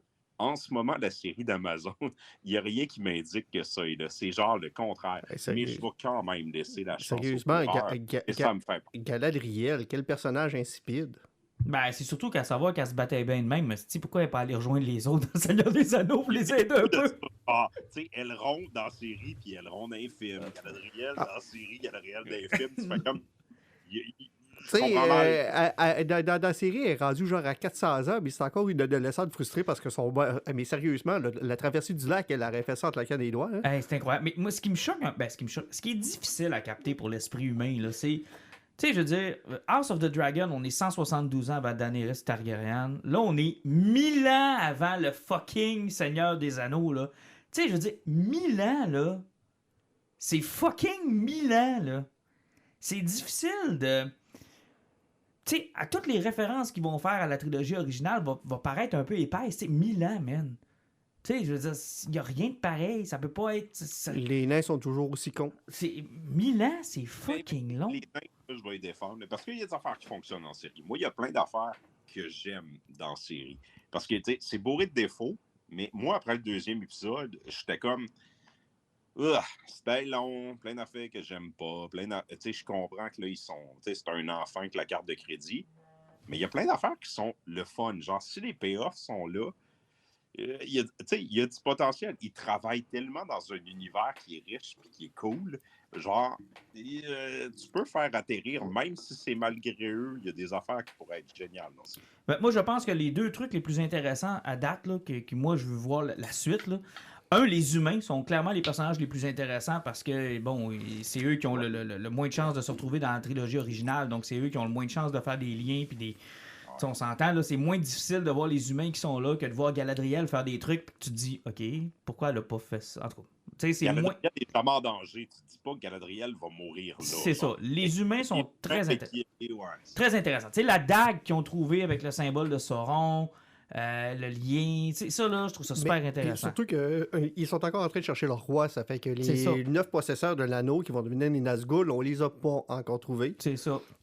Moi, personnellement, je suis curieux encore. Tu sais, c'est comme, est-ce que c'est un hystérie qui est envoyé par les Maillards? Ben là, c'est ça que je vais aller là. Est-ce que c'est Gandalf? Est-ce que c'est quelqu'un d'autre? Ça, c'est le deuxième bout le plus intéressant de la série. Parce que, tu sais, c'est Radagast, là, mais c'est parce que c'est ça. C'est parce que vu que les Maillards sont des dieux puis qu'ils ont envoyé les hystéries sur Terre, c'est que je pense qu'ils ont pris trop littéralement de la façon qu'ils l'ont envoyé d'un météorite. Oui, mais... parce que il me semble que c'est par bateau qu'ils arrivent habituellement, là, les hystéries. Puis l'autre affaire, c'est que tu parles de Radagast, mais il me semble que Radagast, Saruman et Gandalf arrivent en même temps sur un bateau. T'as les magiciens bleus qui avaient été intégrés un peu plus tard dans ce que Tolkien a écrit, qui seraient venus un peu avant. Mais là, ça concorde pas avec la trame. Je pensais qu'on allait se faire répondre. Là, tu viens de rajouter Ben, deux pattes communes.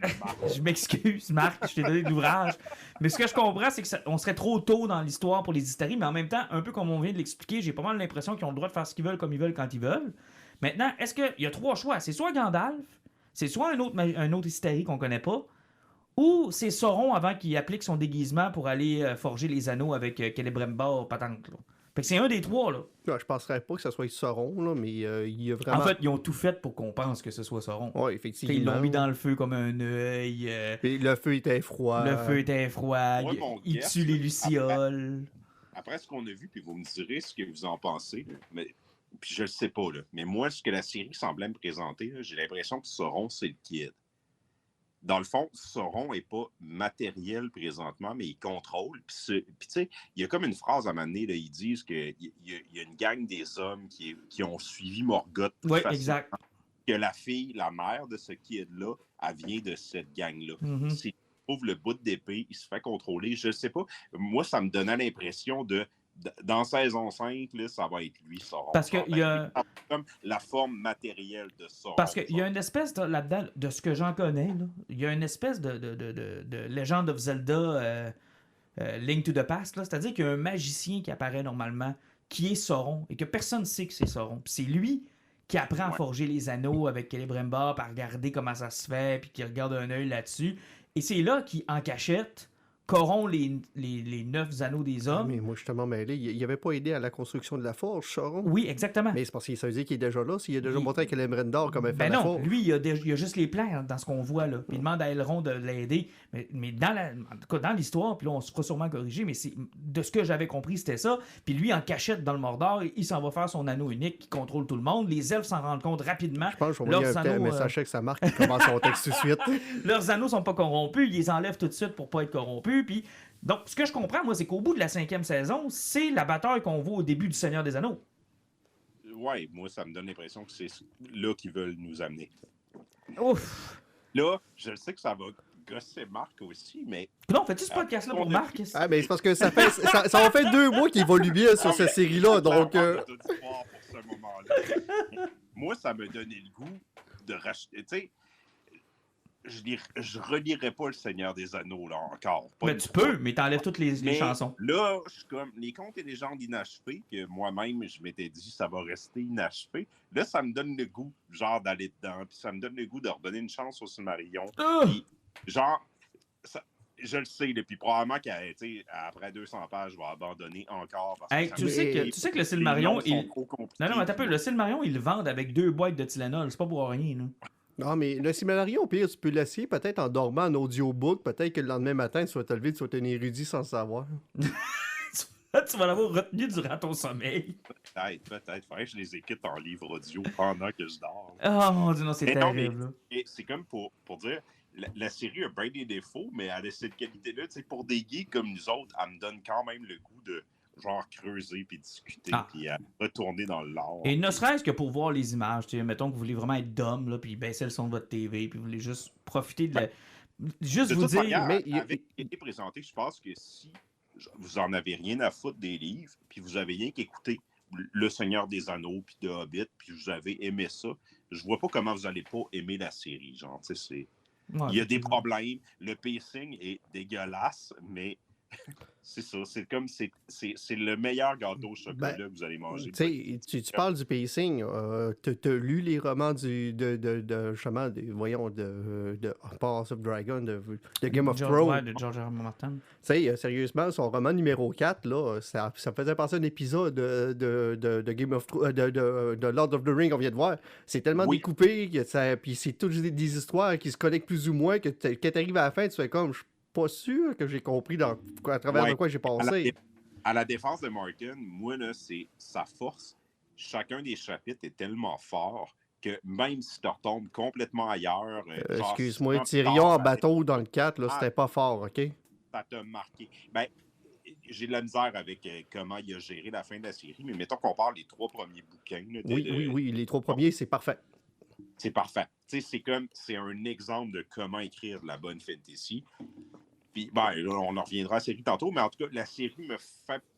C'est le problème de House of Dragon présentement, mais c'est le seul problème qu'il y a. C'est crissement bon en passant. House of the Dragon... Switch. J'ai écouté le premier épisode. C'est ce qui fait face à Lord of the Rings. Ce qui fait face à Lord of the Rings. C'est ce qu'on a décidé d'opposer à Lord of the Rings parce que c'est deux trucs qui peuvent se ressembler un peu pour les non-initiés. Ceux qui aiment vraiment l'un ou l'autre voudront pas accepter les comparaisons entre les deux. Force est de constater que malgré que ça... le médiéval fantasy. C'est ça. Malgré que ça pue le cash dans Lord of the Rings, on peut pas dire que ça sent pas le cash non plus du côté d'HBO. Ouais, mais du côté d'HBO, c'est comme c'est une série télé de luxe. Amazon Prime avec Lord of the Rings, il n'y a même pas un film qui peut se permettre ce genre d'image-là. Tu sens qu'ils sont allés là.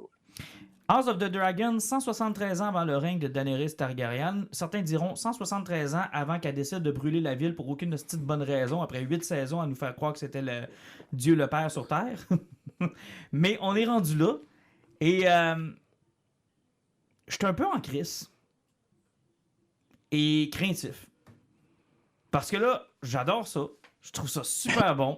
Ça ressemble... T'as peur, ça- toi, c'est brûlé encore. Ça ressemble à la première saison de Game of Thrones. Et là, je me dis, OK, à quel moment ils vont tout décrisser ça? Échaudé, créloche. L'eau froide. Et c'est exactement ça. Parce que ça me fait penser à cette fameuse caricature qu'on voit sur Internet du cheval. Là, genre le cul super bien dessiné, le moitié un peu moins bien, puis à la fin, c'est un bonhomme allumette. Là, j'ai l'impression que je suis dans le cul du cheval qui est bien dessiné. Là.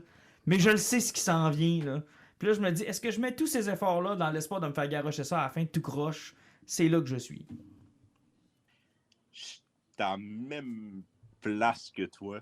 Ce qui me sauve, là, c'est que cette série-là, elle part pas sur les mêmes fondations que Game of Thrones. Game of Thrones, ils ont essayé de suivre presque à la lettre les romans de George Martin. Puis ça a commencé à être problématique quand Martin avait arrêté d'écrire. Tu sais, je veux dire, Game of Thrones, ça commence à devenir mauvais au début, à la deuxième partie de la saison 5. Ben, c'est pas mauvais à ce quand moment-là, Snow revient, là. Et après, chaque saison, c'est de pire en pire.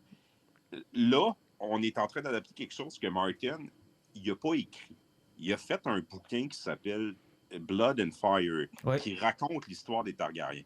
Mais apparemment, c'est presque... c'est pas que c'est illisible, mais c'est écrit comme un bouquin d'histoire. Okay. Dans le fond, il faut que tu lises ça comme si tu t'intéressais à l'histoire de Westeros, comme si c'était quelque chose qui existait.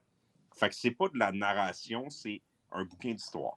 Fait que les gens ont fait beaucoup de reproches. Puis, tu sais, la famille Targaryen, ça se passe sur plusieurs années. Puis là, la série a décidé de s'arrêter sur une période qui est comme un 20 pages là-dedans. Oh mais boy! là, ils ont les mains attachées parce que Martin a fait. Ils peuvent faire ce qu'ils veulent avec la série. Ouais, mais c'est 20 pages.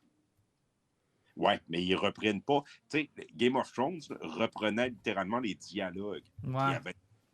Là, ils ont 20 pages pour raconter ce qui s'est passé. Mais là, il faut qu'ils fassent 10 épisodes. Ben, en fait, là, ils veulent s'en aller sur 5 saisons pour raconter ça. Puis, t'as pas écouté l'épisode 3, je l'ai pas écouté non plus, mais je sais pas si t'es spoilé sur ce qui arrive. Mais il y a quelque chose de gros qui arrive dans le 3e épisode. Chut. OK. Mais on va se le dire, là. Je pense que dès le départ, ce qui fait cette série-là, c'est l'excellence de Matt Smith. Non, le casting. Il est incroyable. Daemon Targaryen, pour moi, là, la série va reposer sur lui, j'en suis convaincu. Là. Oui. Et je sais pas si t'étais comme moi, mais moi, à la fin de l'épisode 2, j'étais pas fâché après lui. J'étais comme, ben moi, avec ce qu'ils m'ont montré, c'est pas rien que genre, tu sais, le pire vilain ever. C'est rien qu'un personnage vraiment bien construit, qui a des zones de gris, comme toujours dans Game of Thrones. Il y a des ambitions, puis il est capable de les justifier. Puis on le sait parce que nous, on a le plaisir d'assister à toutes les discussions et de voir tout ce qui se passe. Ce qui n'est pas son cas à lui. Puis tu te dis, ben, c'est bien de valeur, mais ça s'explique. C'est bien de valeur, mais ça se justifie. Puis c'est ce qui est le choquant dans cette série-là, c'est que des méchants à proprement parler, il y en a eu, c'est correct, mais dans son cas, je pense pas que c'est ça. Non, je pense pas qu'il soit méchant non plus. Puis en fait, je pense pas qu'il fera un bon roi, mais je pense pas que c'est une mauvaise personne non plus. Genre, tu sais, c'est comme... C'est du bon Game of Thrones. Tu sais, ça nous ramène les enjeux, les combats de chaque personne, puis comment la monarchie fonctionne. Puis même le roi, là, qui a l'air d'un imbécile manipulé par tout le monde, moi, j'ai trouvé ça vraiment cool là, quand il raconte à sa fille, tu sais, c'est quoi le secret, mettons, de la dynamique qui passe. Puis là, ça remet en perspective le côté... Lui, là, il est en train de se voir beaucoup plus loin. Là. Lui, il sait qu'il est comme bien qu'un pion dans quelque chose qui est supposé d'arriver, puis il vient d'une famille où il faut que tu règles ce problème-là. Puis là, genre, tu fais comme, OK, toutes les décisions qu'il prend, finalement, il y a comme ce côté-là qui est en arrière. Tu te demandes, tu te poses la question, ce secret-là, à un moment donné, c'est perdu. Puis ça fait tellement du sens avec le Mad King. On le sait. C'est perdu, mais c'est ça. Il s'est perdu avec le Mad King ou avant. Puis là, la rébellion de Robert Baratheon, puis ça fait tellement du sens, tu sais. Puis les Targaryens qui sont vus comme, à travers le prisme des premières saisons de Game of Thrones, comme les pires méchants de l'histoire. Là, c'est terrible comment ils sont méchants. Là. C'est des méchants. C'était Là. pas juste une gang de consanguins qui s'entretuaient. En plus d'être des consanguins qui s'entretuent. Mais quand tu vois House of the Dragon, tu fais comme, tu sais, à quel point le poids d'une legacy, le poids d'une prophétie, le poids de quelque chose que tu sais que les autres peuvent pas savoir, quel impact ça peut avoir, tu sais. Le King's Landing qui nous présente, là, c'est comme, c'est beau, ça va bien, rien est brisé, tu sais, c'est comme, il y a une espèce de paix sociale aussi, tu sais. Là, nous, on l'a vécu dans le Game of Thrones, c'est comme, il y a une guerre contre les Undead, mais aussi c'est presque une guerre civile, genre, puis chacun des royaumes s'affronte. Là, on est dans une période où tout le monde est sous les 7 royaumes, puis il n'y a pas de grandes questions qui se posent. Un peu ce que George Lucas a voulu faire avec sa prélogie qui...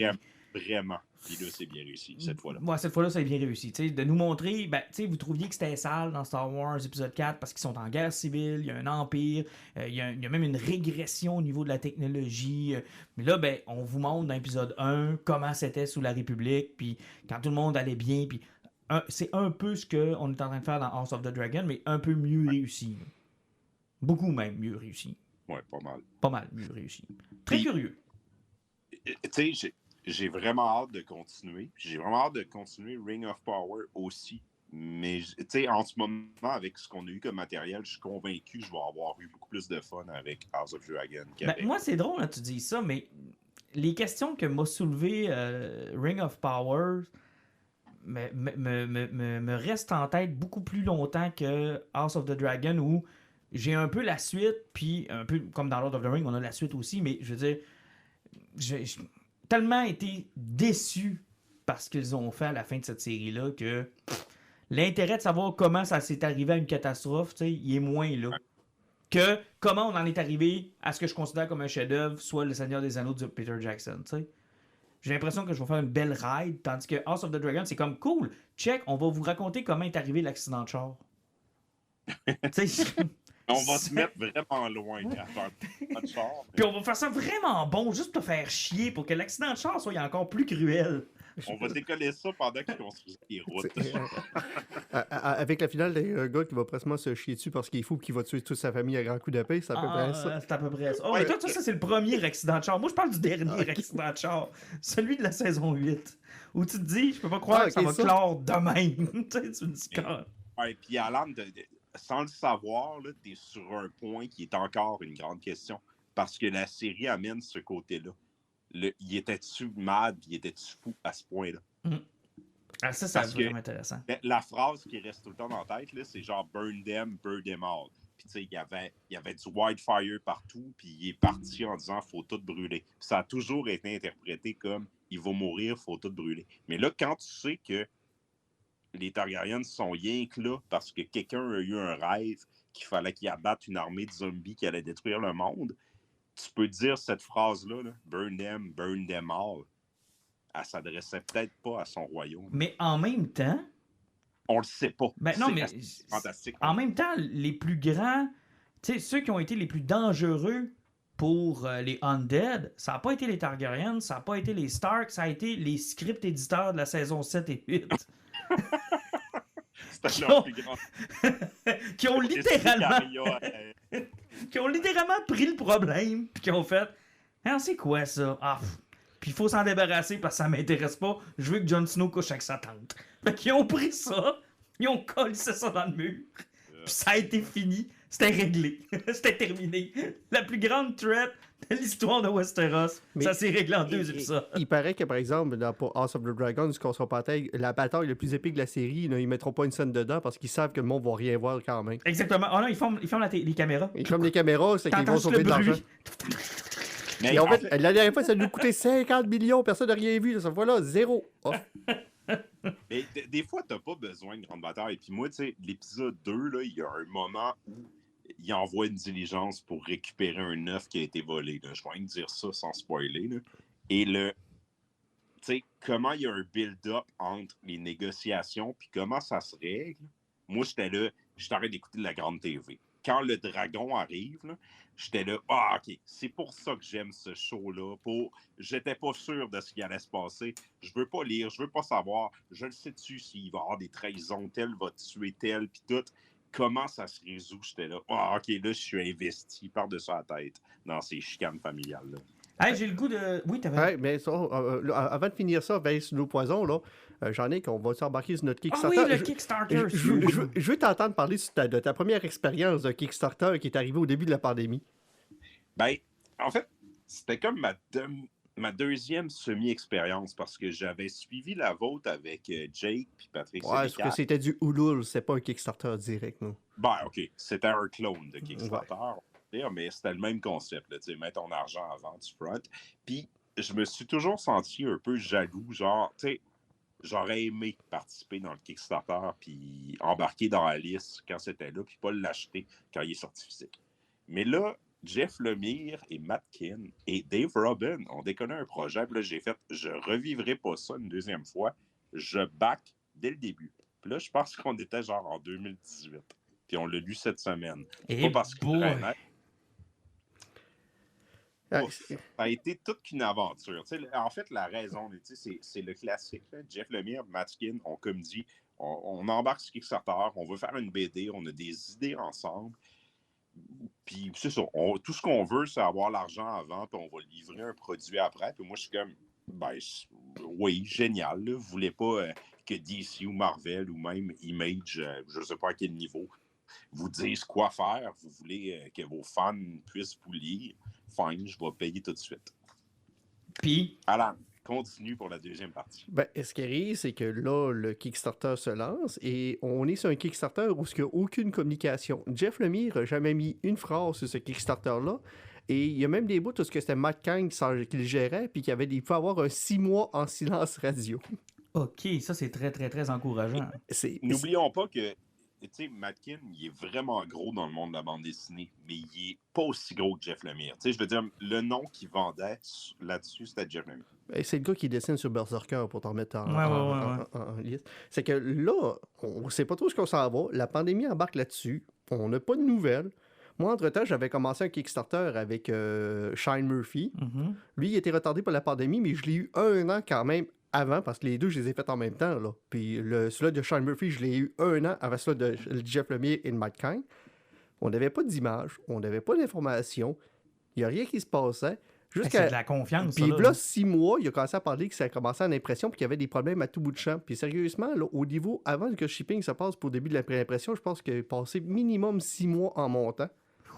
Puis même que le shipping a commencé, c'était même pas clair quand ça commençait, quand ça fonctionnait. Là. Ça a été une expérience de A à Z qui était catastrophique. Pas de communication, on savait pas trop ce qu'on s'en allait. Et surtout, on n'avait aucune idée c'était quoi le produit sur lequel on s'en allait. Moi, là, je commande sur Amazon Prime, puis je suis membre Prime. Puis Prime te garantisse un certain nombre de jours. Puis mettons que c'est un produit, genre, tu sais, qui ont ces tablettes faciles. Ils te disent 48 heures, c'est chez vous, fine. Moi, je paye pas pour ça. Moi, je m'en crise dans la vie. Là. Je commande, puis je fais comme, tant que ça arrive dans les 2 prochains mois, je vais être heureux. Quand j'ai backé ce projet-là, j'avais un peu cette mentalité-là aussi. J'étais là, je m'attends pas à un échéancier qui est vraiment clair. Tout ce que je veux, c'est avoir le produit comme les créateurs le veulent, puis dans un délai, on va dire, raisonnable. Je m'étais mis, bah, ça pourrait arriver dans 5 ans, c'est pas grave. Parce que, tu sais, Jake, ça a pris quand même un an et demi. Hein. C'était normal. C'est ça. On est comme 3, presque 4 ans après. Puis là, tu te dis, quand tu vas avoir ça, ça va valoir la peine. Tu vas enfin lire quelque chose que tu as l'impression que tu as participé. C'est quand même. C'est 2-3 ans d'ouvrage. Les comics de backé, c'est des auteurs ils peuvent déjà se publier comme ils veulent, où ils veulent. Fait que tu dis, ouais, quand tu vas lire ça, il faut qu'il y ait une raison derrière le back. Et moi, j'ai trouvé ça exceptionnel. En fait, j'ai trouvé ça excellent, mais je comprends pas le Kickstarter. Genre, je vois pas comment ça aurait pas pu être un truc qui est sorti chez Image il y a 3 ans. Ben, dans le fond, puis avant d'embarquer sur l'histoire un peu, je vais dire que moi, ma plus grosse déception, c'est que le livre, là, c'est un beau hardcover. Il a fait dorer le contour des pages, ça fait que t'as vraiment un livre qui est super beau. Ma plus grande déception, moi, ce que j'aime quand je back quelque chose comme Alice, ou ben, justement quand j'ai pas le plot hole là, de Sean Murphy, ce que j'aime, c'est quand j'avais à la dernière page, puis que j'ai le nom, la liste de tous les backers. Tu sais, comme tu vois que t'as laissé ta marque sur ce projet-là parce que ton nom est là. Mais ils l'ont même pas fait. Alice l'a pas fait non plus. Ben Alice, t'es sûr qu'il y avait pas de Ils l'ont pas fait.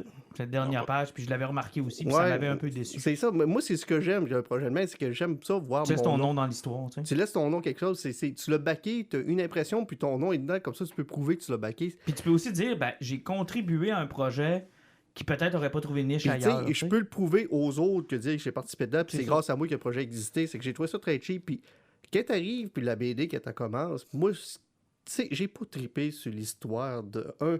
J'ai trouvé ça un petit peu simpliste, mais ce que j'ai remarqué, c'est que quand tu tournes les 25 premières pages, c'est qu'il y a environ 10 mots par page. Mais il y a souvent des splash pages. Je pense que Matt Kind voulait se taper un trip visuel. Sérieusement, c'est psychédélique, c'est super beau, les dessins, c'est assez incroyable. Il y a du détail un peu partout là-dedans, c'est vraiment, vraiment génial. Mais au niveau de l'histoire, c'est tellement simpliste. Et encore une fois, quand je suis arrivé vers la fin, là, tu disais justement que l'histoire était partagée entre Jeff Lemire et Matt Kind. Chris, pourquoi qu'il ramène toujours les New Gods dans Jeff Lemire, hein? En fait, Chris Orion, il est là. Puis comme pas parce que je suis vraiment d'accord. C'est Dave Rubin qui a fait le dessin. Puis c'est fucking génial. C'est probablement le highlight de cette BD-là. Le format, c'est parfait. Ça ressemble à une BD européenne. Ça, je suis content. Moi, mon problème, c'est vraiment pourquoi vous avez pris autant de temps à le faire. Puis pourquoi il a fallu passer par un Kickstarter pour avoir ça. Si on oublie ça, l'histoire, c'est vraiment cool. C'est genre Blade Runner, mais qui aurait été écrit par Jack Kirby puis Grant Morrison. Oh, Chris, que ça me tente pas. Ah, on est... Oh. Hey, Chris, si tu voulais être sûr que je lis jamais ça, Jean-Nic, là, c'est... Il y en a qui vont faire « Oh mon Dieu, je lirai jamais ça. » Jamais, man! Qu'est-ce que tu viens de me dire, là? Ben, toi, tu viens de te mettre la main en face, je le sais. Il y a du monde qui nous écoute qui vont comme faire « Oh mon Dieu, c'est un rêve. » Je le sais qu'il y en a qui vont dire « Oh my God, c'est genre le pire match-up possible. » C'est un cauchemar. Cette BD-là a été écrite. Le concept, c'était que Lemire écrivait 5 pages, il envoyait ça à Matt Kind. Matt Kind écrivait 5 pages, il renvoyait ça à Lemire. C'est pas ce qu'ils ont fait pour la dernière saison de Game of Thrones? On aurait... We wish. Mais bref, dans le fond, il y a un côté comme... Puis Matt Kind est beaucoup comme ça, il travaille dans le... On va dire le psychédélisme, dans la psyché, dans les trucs un peu ésotériques, surréalistes un peu. Ça se sent dans BD que tu as 2 gars qui ont travaillé dessus, puis que les 2, c'est des bons auteurs, mais ils se challengeaient. Puis ça demande un travail. Genre, tu comprends les bouts qui sont écrits par un, puis les bouts qui sont écrits par l'autre. Et quand tu acceptes ce côté-là, c'est vraiment génial. Mais on dirait qu'au final, je réponds à ma propre question. Je comprends pourquoi Image ont comme dit « Ouais, non, faites-le si vous voulez, mais genre, on met pas une scène là-dedans. » Si vous êtes fan de ce que Jeff Lemire ou Matt Kind font en général, foncez là-dessus. Vous allez avoir du fun, mais sinon, c'est pas un chef-d'œuvre. Mais c'est vraiment bon. Je me rappelle plus qui avait écrit ça, mais ça me fait penser un petit peu Image. C'était déjà lancé un projet qui ressemblait un petit peu à ça, Odyssey. C'était ODYC, hein, où c'était semi-psychédélique, puis ça mélangeait du Panthéon, puis plein d'affaires des divinités, où ce que tu fais comme... L'idée est bonne, mais sauf que c'est pas grand public, c'est que tu peux pas publier ça, c'est que effectivement ça aurait pas pu trouver, surtout à la lenteur arrive avant que ça arrive vers la fin. Là. Au 3e numéro, là, hein, il aurait vendu 12 copies, ça c'est sûr et certain. Je vais terminer avec nos... Oui, t'allais dire? On fasse ça short. Oui, parce qu'on est déjà 17 minutes over. On a parlé beaucoup de... Comme si on parlait à des gens qui l'avaient lu, là. Mais en gros, ça raconte l'histoire d'un détective qui enquête sur un dieu qui serait décédé. OK. Mais on n'est pas sûr que c'est un dieu, puis les dieux sont pas supposés exister. Fait que je vais vous laisser avec ça. C'est suffisant, là. C'est correct. C'est bon, j'irai pas. Martin, j'ai hâte de te le faire. Je lirai jamais ça de ma vie, je peux vous le garantir. Je te fais un signe parce que On est déjà 18 minutes ouverts comme si c'était pas suffisant. Je vais faire les poisons. Est-ce que vous êtes capable de me faire ça en bas de 20 minutes? Moi, je suis capable de faire ça vite. Vas-y, Alan. Je vais y aller très simplement parce que chez Disney+, vu que la 3e saison est devenue disponible, je me suis relancé dans What We Do with the Shadow. Je sais que je vous en ai déjà parlé il y a quelques années parce que j'avais écouté les 2 premières saisons. Honnêtement, la 3e saison est arrivée là-dessus. C'est disponible sur Disney+, c'est super facile à trouver. Dans le fond, ça reprend l'idée du film de Taika Waititi qui avait sorti il y a plusieurs années. C'est comme un reportage fait sur des vampires qui restent aux États-Unis. Mais sérieusement, Andor, Nadja et Laszlo, quel trio d'imbéciles heureux.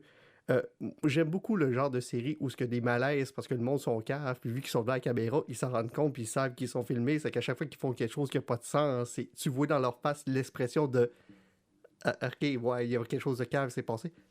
C'est du génie de A à Z. C'est 10 épisodes par saison, et je ne peux pas dire qu'il y a un épisode qui était plate, puis il n'y en a pas un que j'ai ri fort. Là. C'est hilarant du début jusqu'à la fin. C'est d'une stupidité sans nom. C'est un incontournable. Moi, ce que je trouve plate, c'est que dans mon entourage, j'en parle tout le temps, puis personne n'oserait veut se lancer là-dedans, puis je comprends pas encore pourquoi. J'ai tellement hâte de pouvoir parler de cette série-là avec quelqu'un. Là. S'il vous plaît, écoutez-le. Jean-Nic, t'as le droit à un seul. Là. OK, ben... Pas de Jeff Lemire. Rick and Morty. Je me suis mis à jour, j'ai écouté les 5 dernières saisons, la 6 s'en vient. Je suis convaincu que la plupart des gens à qui on parle écoutent Rick and Morty et aiment déjà ça, mais si vous étiez on the fence puis vous vous demandez quoi écouter, Chris que c'est drôle. C'est la meilleure série animée que vous écoutez pas présentement, mais vous l'écoutez déjà probablement. Mais si vous l'écoutez pas, foncez, la tête baissée. Je vais les écouter les DVD que tu m'as prêté, j'ai compris. Mais gars, faites-vous un pacte, là. Un écoute quelque chose, puis là, l'autre écoute... Écoute What We Do, c'est Rick et Morty pour voir en jaser. C'est parfait. Ouais, mais il faudrait qu'ils le vendent en DVD. Là. J'ai pas de service en streaming. Bon, T'as gros, Disney+. Gros, ben oui, tu l'as, Disney+.